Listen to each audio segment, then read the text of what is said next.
Ladies and gentlemen, please welcome Governor of the Great Commonwealth of Virginia, Governor Bob McDonnell.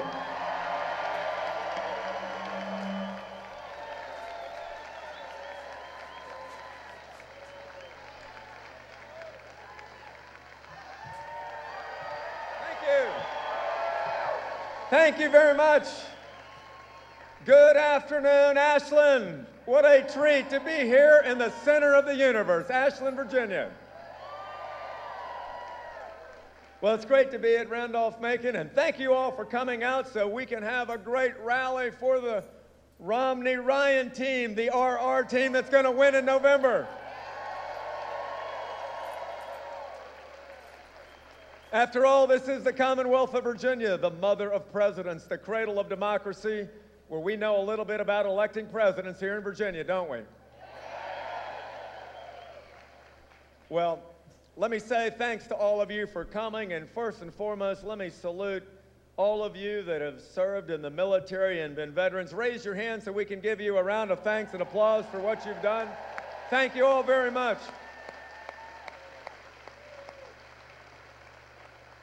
Because I can tell you this is a state with more veterans than just about any state in America, and veterans and the United States military and our active forces will have no better friend in the White House than President Mitt Romney.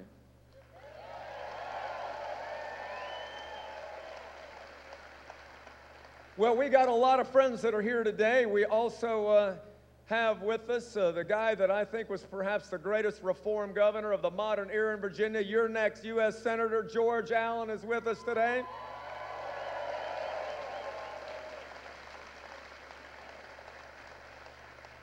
And we've got our great Lieutenant Governor, one of your own here from Hanover County, who's doing a great job as the Chief Jobs Creation Officer, driving down that unemployment rate, Lieutenant Governor Bill Bolling.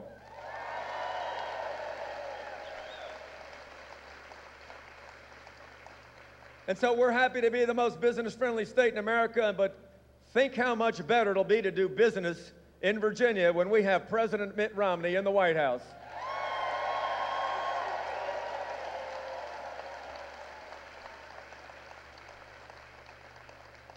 Well, I'm also delighted to be joined by the First Lady, my wife, and several members of my family. We're all here to help get us ready for perhaps the most important election in modern history in the United States of America. You know, the president's been here a lot. You saw he came up to Northern Virginia last week, and he said something I think we ought to remember. He said, "I don't think I can get reelected president if I don't win Virginia. Will you help him keep that promise?"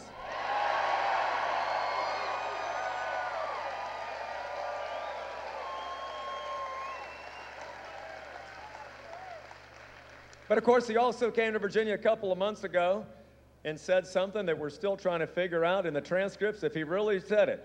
And that is, he said, you know, if you built a business, you didn't really build that. Somebody else made that happen. Can you believe he said that in Virginia? And I'd say, Mr. President, you do not understand the free enterprise system. You do not understand the heart and soul of the American dream. And that's why we need a new president to take over for you.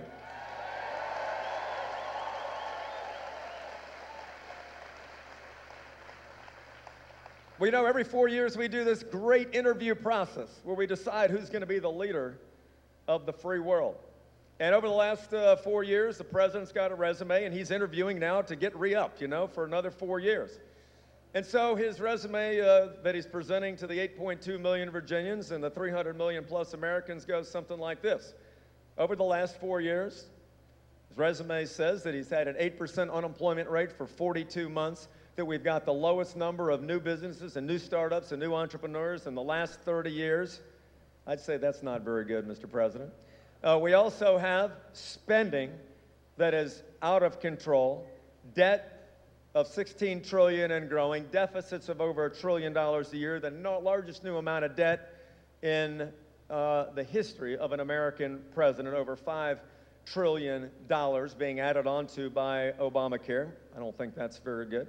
We have an energy policy that is virtually nondescript, more regulations from the EPA, the Employment Prevention Agency, you may have heard of them, that continue to undermine the coal industry, the natural gas industry, the nuclear industry, president won't let us drill off the Virginia coast to use all of our God-given natural resources to be able to promote energy independence. I don't think that's very good. So you know what? I look at that resume and only two words come to mind. You're fired.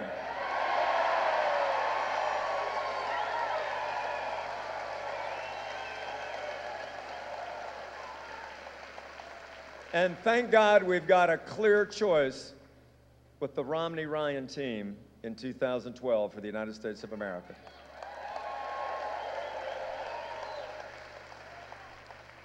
Because this election really is about one important thing, and that is which person has the vision to get the greatest country on earth out of debt and back to work. And there's two very different ideas. There's the status quo with this president that has had a view that more spending and more taxes and more entitlements and more guarantees lead to prosperity. And you see what that's been. It's been more unemployment, more debt, and more deficits.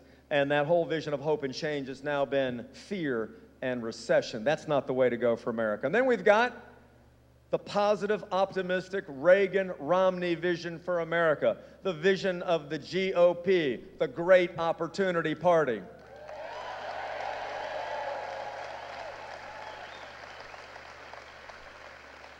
And that's the vision of Mitt Romney that says, listen, this is a great land of freedom and hope and opportunity. And if you work hard, if you dream big, if you pursue a vision, if you don't make excuses, and you use your God-given talents, you can be anything you want to be in the United States of America. That's what Mitt Romney believes in, and that's what we believe in is for the future of our country.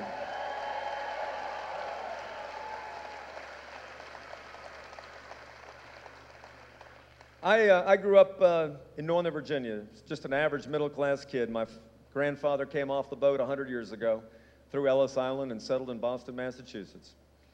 And I don't think he ever had a dream as big as he dreamed when he left the shores of County Mayo to come over here that his grandson might be governor one day. But that's the greatness of America, that people can do anything they want. Mitt Romney has a vision for the middle class. You know, the scriptures say that for lack of vision, the people perish. But just the opposite is true. With a vision, the people prosper. And I'd say it's time for prosperity here in America with Mitt Romney.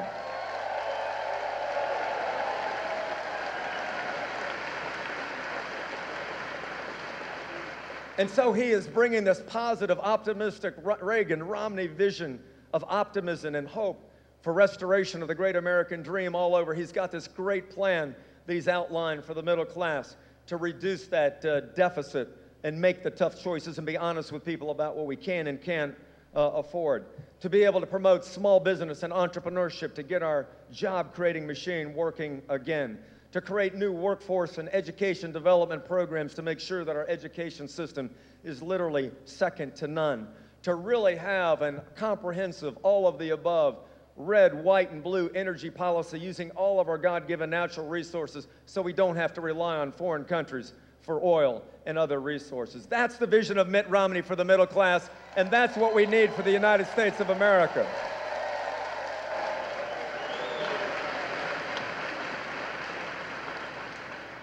But I'm preaching to the choir, I assume. Here's why I really want you to do everything you can for these next 87 days here in the great Commonwealth of Virginia to help elect a new commander-in-chief. It's been said that the Oval Office sometimes is the loneliest place on earth. When the cabinet secretary leaves, when the last advisor goes out the door, there's a president sitting at his desk that's got to make incredibly tough decisions. And so what you need there is a person that knows what he believes in. A person that's got faith, a person that's got character, and a person that's got vision to always do the right thing for limited constitutional government. And that's what we get with Mitt Romney.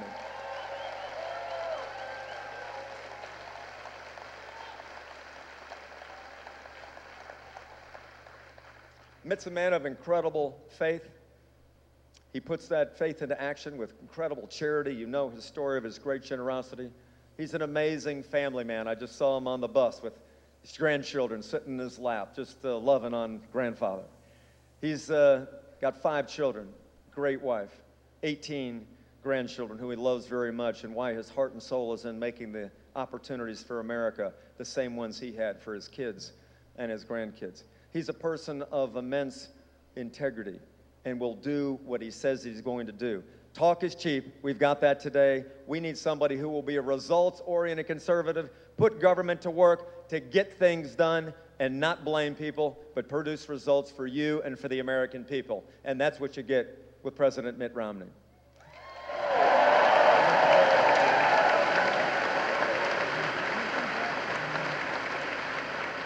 And I am so excited that this morning in Norfolk, Virginia, we have the great announcement that the other half of that Mitt Romney team was going to be the great congressman from the state of Wisconsin, Paul Ryan.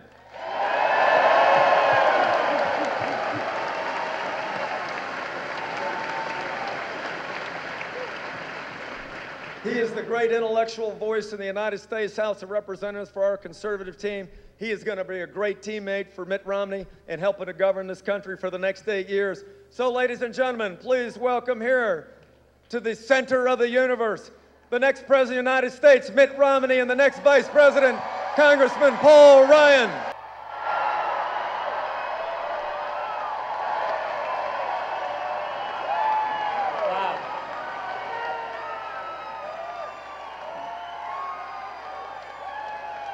Wow. Hey, Abe. Feels good to be here in the center of the universe. Hey, Randolph-Macon, thanks for your hospitality. I've got some good news and I've got some bad news. Why don't we get rid of the bad news first, okay? President Obama is the President of the United States, and the good news is on November the 6th, he won't be any longer.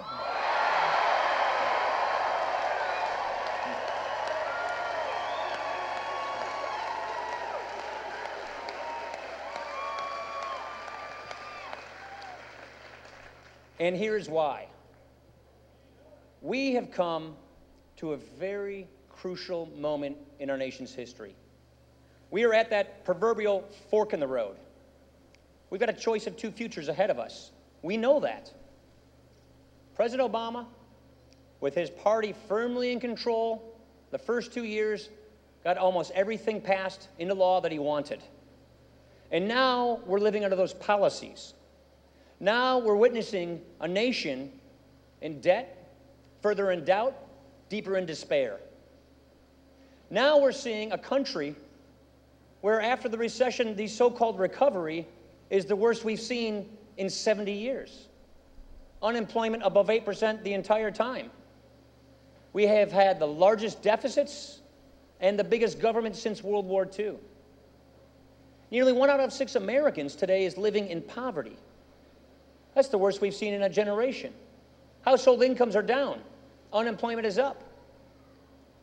You know what the good news is? It doesn't have to be this way. We can turn this thing around. We can get this right.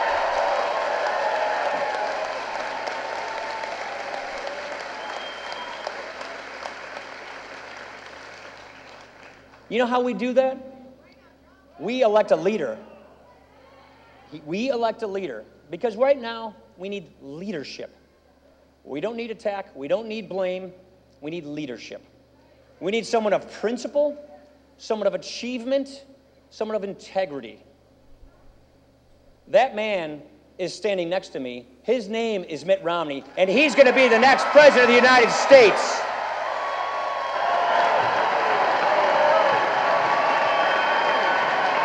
That's right.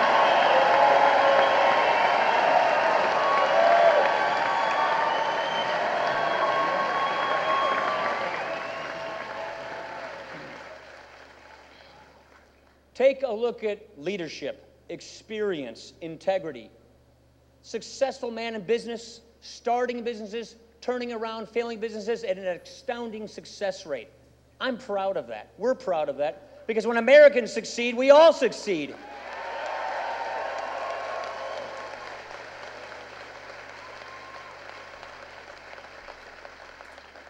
His country asked him to save the Olympics, and he did it, and we're all proud of that moment.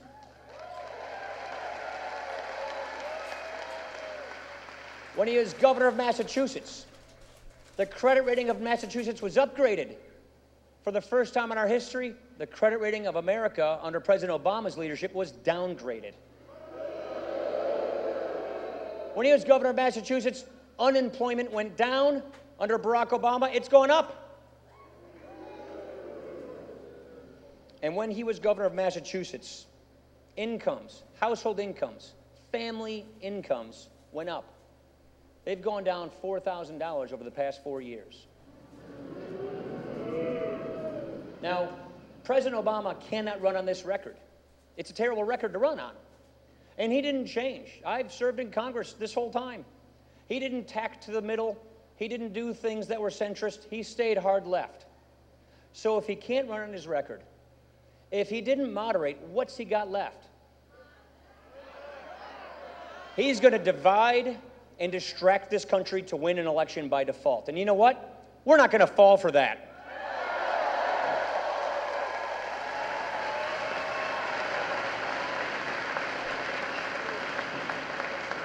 We see that hope and change has become attack and blame, but we know better. And being here in this great state of Virginia, a state that those of us who are all Americans are in debt to, the cradle of so many of our great founders. One of the best said, our rights come from nature and nature's God. They don't come from government. That's the idea of this country.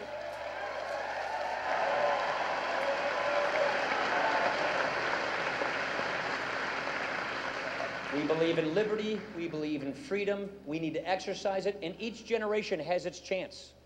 This is our generation's defining moment. It doesn't matter what generation you come from, this is the most important election in your lifetime. We are at that proverbial fork in the road. And so what we have here is a man who is met and is right for the moment. And that man who is right for this moment, to get us on the right path, off of the wrong path, is the man who's about to be the next president of the United States, and that is Governor Mitt Romney.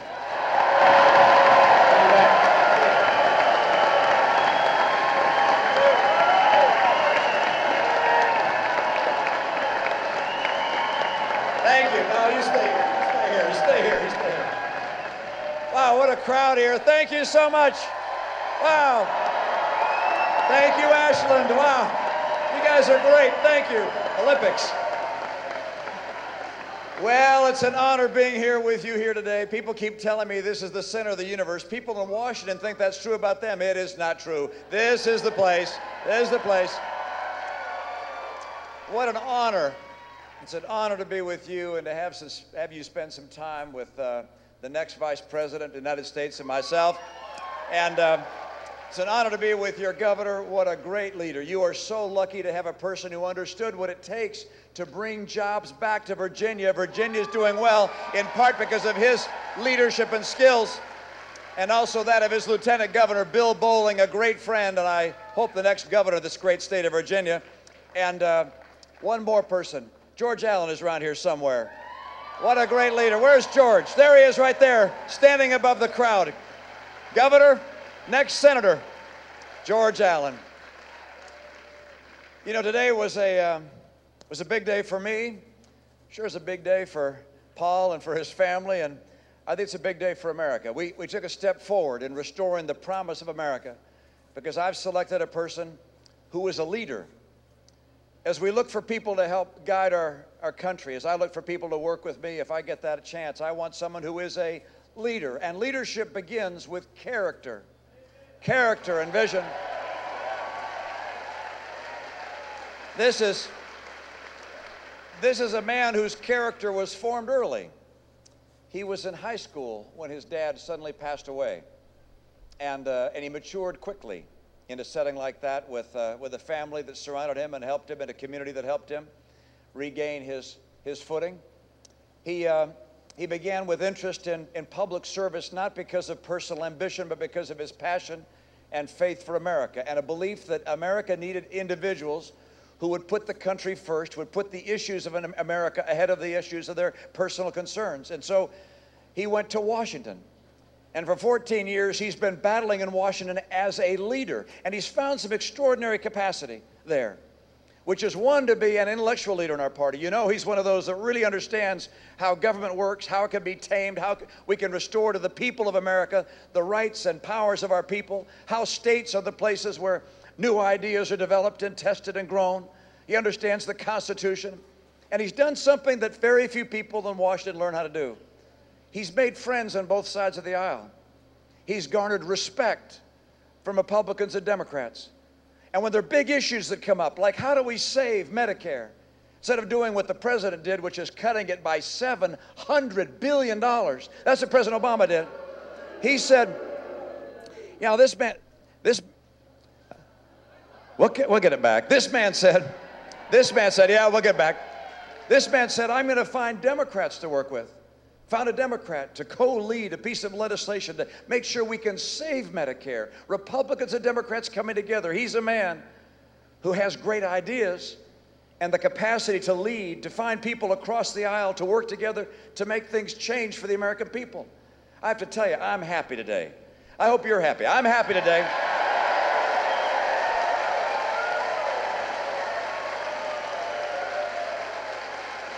I know that the Democrats are working very hard today. They're pulling out all their books. They're looking at every vote. They're interviewing everybody in this neighborhood. They're not going to find anything, but they're doing all that work. They're getting ready because their campaign has been all about bringing America's perspective on this race as low as they possibly can make it. This is a man who appeals to the better angels of the American people, asks us to lift ourselves. We're going to talk about issues and a vision for America and not drag down in the dirt like you're seeing from the Obama campaign.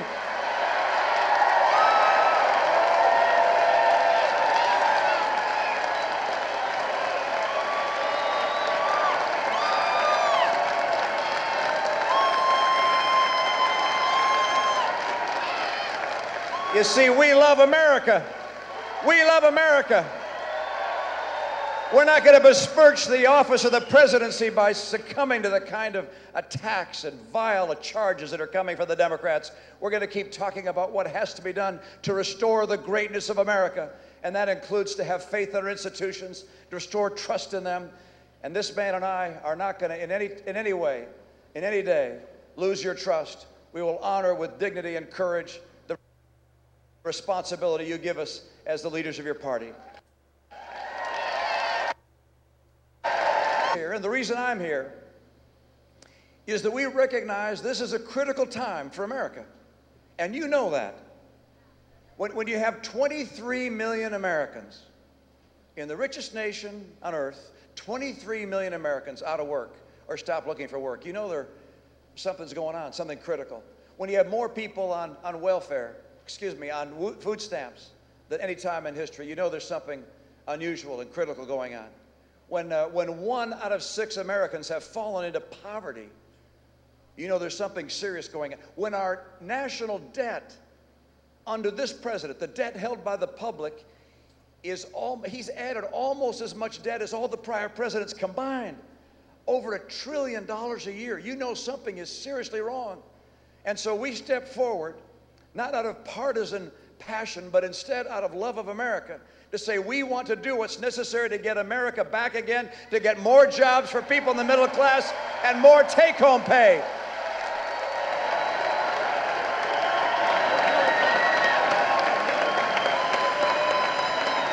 There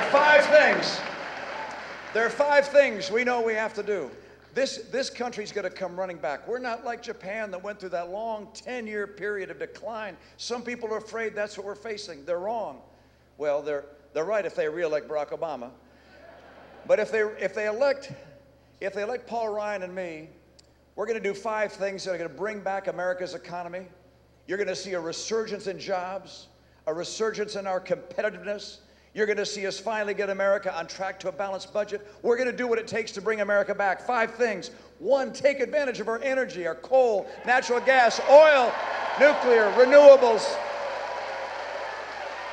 Number 2, we're going to make sure that every American has the skills they need to succeed. Those that are older, training programs that give them the skills for the jobs of today. And number 2, we're going to make sure our kids have schools that prepare them for the jobs of tomorrow, and we're going to do that by putting our kids and their parents and teachers first and the teachers' union behind.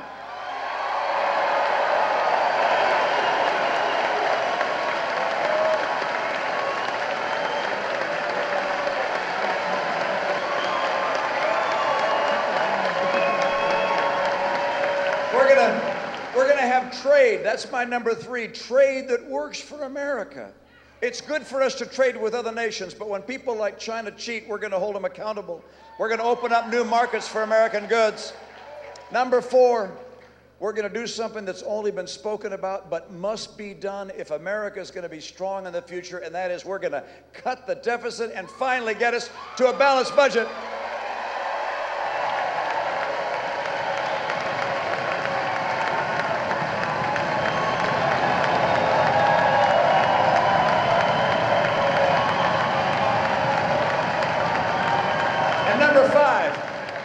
Number 5, we're going to champion small business.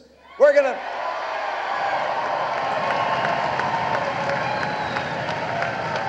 If we want more jobs and more take-home pay, we got to make it easier for small businesses to grow and thrive. That means keep their taxes down, keep the regulators from smothering them, make sure that we keep health care costs affordable, and one way we can do that is by repealing and replacing Obamacare.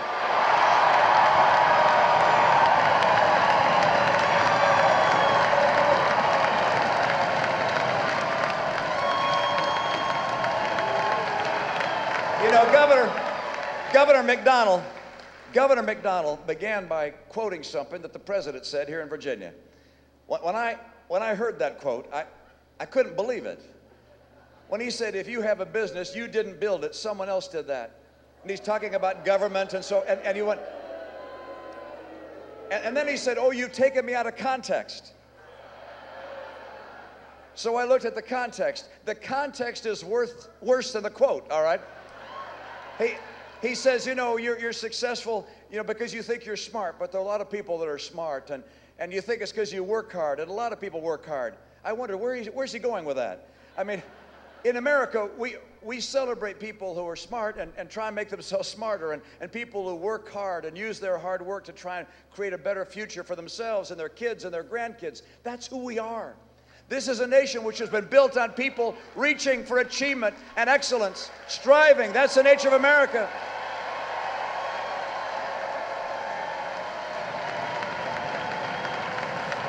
When a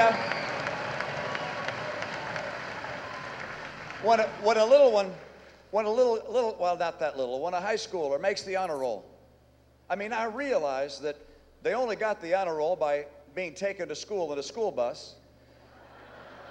But I don't give the school bus driver credit for the honor roll. I give it to the kid who earned it himself or herself.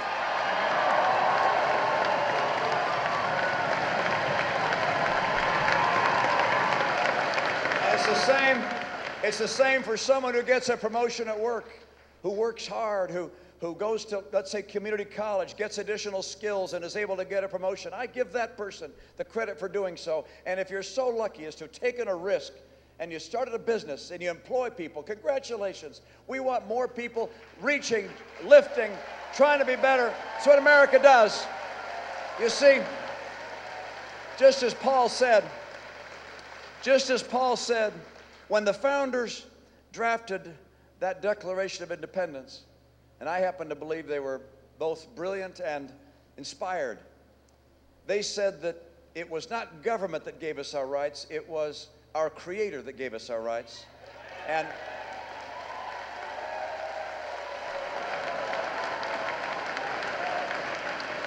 among those rights were life and liberty and the pursuit of happiness. In this nation, we're free to pursue happiness as we choose. We do not look to government to tell us how to do it. We do not give credit to government for what we achieve. We look at our hearts, our family, our friends, our associates. We look at excellence in every individual. I love this country, the principles on which it was founded. I'm watching a president who's trying to change America. That was his slogan, change. I'm not sure we had it exactly in mind, what he was thinking. He's changing us into something we might not recognize. I don't want to become Europe. I want to I want to keep America the hope of the earth by staying America.